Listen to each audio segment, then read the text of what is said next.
adalah pasal yang di mana Petrus ingin mengingatkan kembali kepada kita bahwa akan datang hari Tuhan yang mulia bagi kita yang menanti, tapi hari Tuhan itu bagi dunia adalah hari yang hari yang sangat menderita bagi dunia ini. Oke, mari kita lihat 2 Petrus ini kita telah bahas pasal 1. Intinya yang ingin disampaikan Petrus adalah supaya orang Kristen dimanapun juga imannya harus bertumbuh ya di dalam pengenalan akan Yesus sehingga kita memiliki pengetahuan iman sejati. Kalau nggak bertumbuh, gimana kita bisa mengenal Yesus dengan baik, dengan benar, dan memiliki iman yang baik dan iman yang sehat. Kemudian pasal 2, kita telah diingatkan oleh Petrus pada orang Kristen akan muncul nabi-nabi palsu seperti nabi palsu di zaman-zaman dahulu. Nah, zaman sekarang juga dia akan muncul. Nah, ajarannya sangat berbahaya, bisa membawa orang kepada kehidupan yang menderita, bukan membawa manusia kepada kehidupan hidup yang kekal dalam Yesus Kristus. Nah, ini sangat bahaya pengajaran sesat itu, yang membawa manusia kepada penghukuman kekal. Nah, pasal 3 ini Paulus ingin mengingatkan orang-orang Kristen kembali. Yang pertama, dia ingin mengingatkan kita sebagai orang Kristen yang mengasihi Tuhan, mengasihi akan kedatangan Yesus Kristus. Yang pertama itu kita perlu katanya waspada terhadap pengejek-pengejek. Nah, siapakah itu pengejek-pengejek? Coba kita baca dulu di ayat yang pasal 3 ayat 1. Saudara-saudara yang kasih, ini sudah surat yang kedua. Nah, surat kedua yang kutulis ya yang kutulis ya yang kutulis kepadamu di dalam kedua surat ini aku berusaha menghidupkan pengertian yang murni oleh peringatan-peringatan. Nah, jadi dia ada menulis ini untuk memperingati orang Kristen supaya kamu mengingat akan perkataan yang dahulu telah diucapkan oleh Nabi-Nabi Kudus dan mengingatkan akan perintah Tuhan dan juru selamat yang telah disampaikan oleh rasul-rasulmu kepadamu. Jadi, maksud Paulus ini ya, kita harus mengingat apa yang dikatakan oleh Nabi-Nabi Kudus dulu mengenai perintah Tuhan yang telah disampaikan oleh Rasul kepada kita. Yang terutama haruslah kamu ketahui ialah bahwa pada hari-hari zaman akhir akan tampil pengajak-pengajak dengan ejekannya. Itu orang yang hidup menurut nafsu, hawa nafsu. Kata mereka, di manakah janji tentang kedatangannya itu? Sebab sejak bapa-bapa luhur kita meninggal, segala sesuatu tetap seperti semula pada waktu dunia diciptakan. Mereka sengaja tidak mau tahu bahwa oleh firman Allah, langit telah ada sejak dahulu, dan juga bumi yang berasal dari air.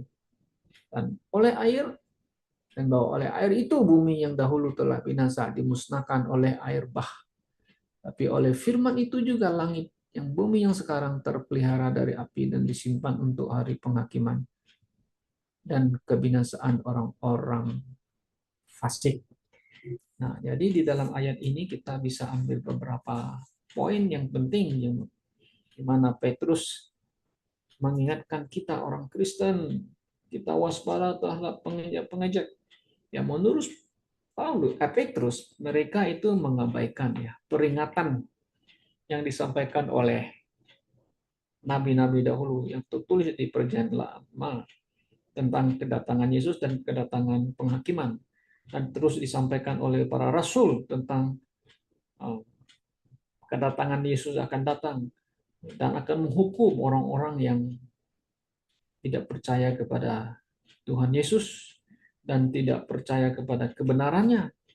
Nah, mereka jadi mengejek-ngejek lah, mengejek kita orang dia, kalian katanya Tuhan mau datang, Tuhan mau datang, mana?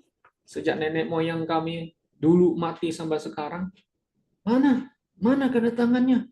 Nah, jadi mereka mengejek-ngejek lah, tertawa gitu ya.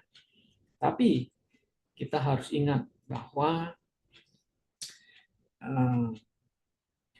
kedatangannya tidak ada orang yang tahu kapan. Bahwa kedatangannya pun adalah rahasia yang Tuhan tidak ungkapkan kepada kita. Tapi kedatangannya adalah pasti. Karena itu Pak Petrus mengatakan kita harus ingat kembali ya apa yang disampaikan oleh para rasul akan perintah-perintah Kristus kepada kita ya supaya kita harus waspada terhadap pengejek dan kita harus selalu sabar menanti kedatangan Yesus yang kedua kali. Oke. Nah, Petrus di sini ingin mengingatkan kita dan kepada dunia ini, sekalipun mereka mengatakan Yesus nggak datang dan sebagainya mengejek-ngejek, tapi Petrus mengatakan di sini di ayat yang ke-6, ayat yang kelima katanya ya, mereka sengaja tidak mau tahu. Nah, sengaja itu tidak mau tahu bahwa oleh firman Allah langit telah ada sejak dahulu dan juga bumi yang berasal dari air dan oleh air. Jadi memang ini bumi ini diciptakan oleh Tuhan ya dari air, ya berasal dari air ya. Dan bahwa oleh air itu bumi yang dahulu telah binasa. Dulu Adam dan Hawa kan tinggal di Eden yang indah karena dosa, maka dunia dirusak oleh dosa, manusia menjadi orang yang pertama jahat. Karena itu Tuhan menghukum dunia ini dan menghukum orang-orang yang tidak mau percaya kepada Tuhan, ya bahwa justru melakukan kejahatan, maka dunia dulu dimusnahkan oleh air bah.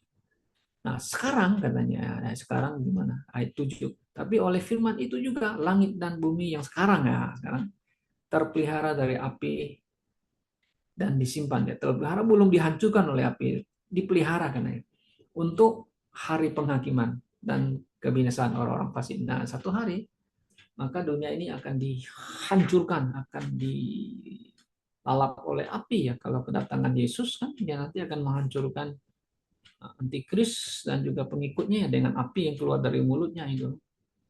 Sangat jelas itu yang di Wahyu itu ya. Mereka akan dihukum. Itu orang-orang yang mengejek dan orang-orang yang tidak percaya kepada Yesus dan yang menolak kebenaran dan menolak Injil Yesus Kristus. Maka itu bumi, langit dan bumi yang sekarang itu masih dipelihara untuk nanti dihukum maksudnya. Oke. Nah, karena itu Petrus mengatakan di ayat yang 8, akan tetapi saudaraku yang kekasih, yang satu ini tidak boleh kamu lupa. Nah, satu yang jangan lupa apa? Bahwa di hadapan Tuhan satu hari sama seperti 1000 tahun dan 1000 tahun sama seperti satu hari. Artinya waktu masa tidak bisa mengekang kehadiran Allah, kekuasaan Allah. Allah tidak terbatas oleh waktu dan masa. Itu Tuhan Tuhan yang mengatasi waktu dan masa. Nah, kalau kita ya kita dibatasi oleh waktu dan masa. Mungkin umur kita 60 tahun, 70 tahun, 80 tahun, kita akan mati. Kalau Tuhan kan hidup kekal, nggak bisa dibatasi oleh waktu ya. Oke, maka itu Pak Petrus ini mengatakan ya, satu hari bagi Tuhan 1000 tahun, 1000 tahun bagi itu satu hari. Oke, nah jadi Petrus mengatakan kepada kita ya tentu pada dunia ini, kenapa kamu pikir itu kedatangan Tuhan itu belum datang dan sebagainya? Karena ada alasan juga ya di ayat 9. Tuhan tidak lalai menepati janjinya. Nah, janjinya bahwa dia akan datang. Yes. Tapi kok belum datang? Iya. Sekalipun ada orang yang menganggapnya sebagai kelalaian. Tapi ya sabar. Nah, ya sabar. Siapa tahu Tuhan sabar terhadap kamu karena ia menghendaki supaya jangan ada orang yang binasa. Nah, dia nggak mau ada orang yang melainkan supaya semua orang berbalik dan bertobat. Kalau lain pakai bertobat ya. Harusnya datang dan bertobat, datang kepada Tuhan. ya, dan mendapatkan pengampunan dari Tuhan ya, harusnya. Jadi Tuhan itu tidak mau satu pun binasa. Maka itu dia sabar, sabar, sabar, sabar. Manusia terus berdosa, manusia terus melakukan dosa. Nah, tapi Tuhan sabar. Tapi ada kesabarannya akan nanti. Setelah kesabarannya sudah uh, kesabarannya sudah habis dalam arti ya waktunya sudah datang, ya Tuhan akan menghukum dunia ini di mana Yesus akan hadir datang. Nah, dan kehadiran Yesus tidak dikasih tahu, tetapi Alkitab mengatakan atau Petrus mengatakan bahwa kedatangan Tuhan itu seperti pencuri. Bukan Yesus itu seperti pencuri ya, kedatangannya hari itu. Artinya apa? Artinya seperti seorang yang mau rampok orang. Ya kan nggak kasih tahu kamu dulu, aku datang ya, aku mau rampok rumahmu ya. Nah, dia tiba-tiba datang. Nah, kemarin seminggu yang lalu ya ada kasus yang sangat heboh di Riau. Ada katanya mantan mantunya itu tiba-tiba muncul di rumahnya mertuanya, nggak kasih tahu dia datang. Dia datang, dia masuk ya, mertuanya ya pikirnya nggak apa-apa lah. Datang udah buka pintu, tahu-tahu dia ajak teman dan bukan teman atau siapa lah gitu. Bunuh mertuanya gitu ya, dipukul kepalanya sampai mati. Itu orang Kristen. Itu ibunya seorang pendidik atau guru ya yang sudah pensiun ya di gereja Kalam Kudus kalau nggak salah itu ya. Coba bayangkan orang Kristen kok buat kejahatan ya. Nah, dia jahat itu artinya datang tanpa pemberitahuan dulu ya. Yesus kedatangannya akan datang seperti pencuri, nggak tahu tiba-tiba datang ya. Nah ini sangat jelas ya memperingatkan kepada dunia, dia datang tapi kamu tidak akan tahu. Nah sebelum kedatangannya, Petrus ingin supaya orang-orang percaya dimanapun juga yang sedang menanti dengan sabar akan kehadiran atau kedatangan Tuhan, maka itu kita harus hidup suci, hidup saleh di hadapan Tuhan. Nah, ayat yang ke-11. Jadi, jika segala sesuatu ini akan hancur secara demikian, betapa suci dan salehnya kamu harus hidup.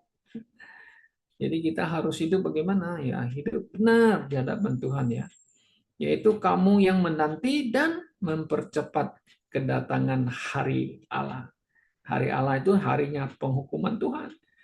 Ya, tidaklah bagi kita hari yang penuh dengan bahagia. Karena Yesus datang akan membangkitkan orang yang mati dalam Tuhan dulu. Ya, kemudian kita yang hidup tiba-tiba kita akan diangkat, di rapture. Kemudian kita semua akan diangkat dan bertemu dengan Tuhan Yesus di angkasa, di kursi KPK. Nah, KPK adalah kursi penghakiman Kristus. Bagi dunia, wah kasihan. Dunia ini akan hancur dimakan api. Ya, itulah pada hari itu langit akan binasa dalam api dan unsur dunia akan hancur karena nyalanya. Tapi sesuai dengan janjinya kita menanti langit yang baru dan bumi baru di mana terdapat kebenaran. Nah, jadi maksudnya bahwa kita menanti kedatangan Tuhan di mana Tuhan akan hukum orang-orang yang menolak Yesus, yang tidak mengasihi Tuhan, yang menolak Injil Yesus Kristus. Sudah pasti itu di 1 Tesalonika pasal 4 sana sangat jelas. Juga 2 Tesalonika 2 juga di situ ya, akan membinasakan para antikris dan pengikutnya ya. Nah, dan Yesus akan mendirikan kerajaan 1000 tahun di atas bumi ini. Nah, kita akan bersama Tuhan Yesus. Di mana Yesus berada, ya kita akan bersama-sama dengan Dia. Oke. Nah, jadi kedatangan Tuhan Yesus itu pasti, ya pasti Dia akan datang sesuai dengan janjinya. Itu adalah pasti. Nah, karena itu Kita sebagai orang Kristen yang masih hidup di atas dunia ini, kita perlu hidup suci dan saleh. Tutur kata kita, karakter kita, hidup kita, ya kan? Bagaimana kita harus hidup bagi Kristus. Ya, berbeda dengan orang dunia ini, berbeda dengan orang Kristen yang Kristenan yang hidupnya seperti orang dunia. Kita tidak mau ikut orang seperti penjahat, mencuri, merampok, dan sebagainya. Kita tidak mau. Oke.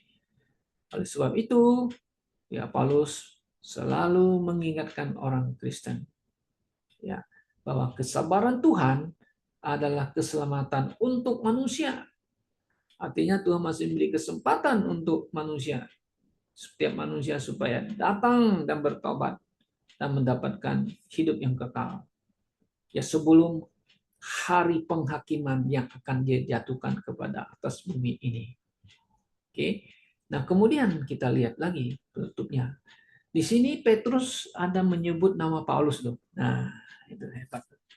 Ada menyebut Paulus ini. Nah, kenapa dia ada menyebut Paulus di situ ya? Coba kita lihat dulu ya, ayat 14. Sebab itu, saudaraku yang kekasih, sambil menanti semua ini, kamu harus berusaha supaya kamu kedapatan tak bercacat. Nah, artinya tak bercacat tadi kan kita harus hidup benar, hidup suci kudus, karakternya baik dan sebagainya, tak bernoda di hadapannya dalam perdamaian dengan Dia. Anggaplah kesabaran Tuhan kita sebagai kesempatan bagimu untuk beroleh keselamatan. Iya, betul. Seperti juga Paulus, saudara kita yang kekasih, telah menulis kepadamu menurut hikmat yang dikaruniakan kepadanya. Hal ini dibuatnya dalam semua suratnya.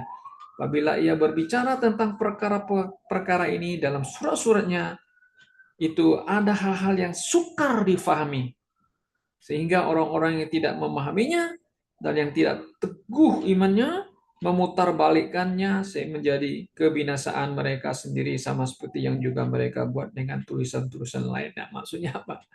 Ada tulisan Paulus ini sukar difahami oleh mereka, itu akhirnya mereka memutarbalikkan tulisan-tulisan Paulus. Akhirnya mereka sendiri binasa. Binasa artinya tidak mengikuti apa yang diajarkan oleh Rasul Paulus.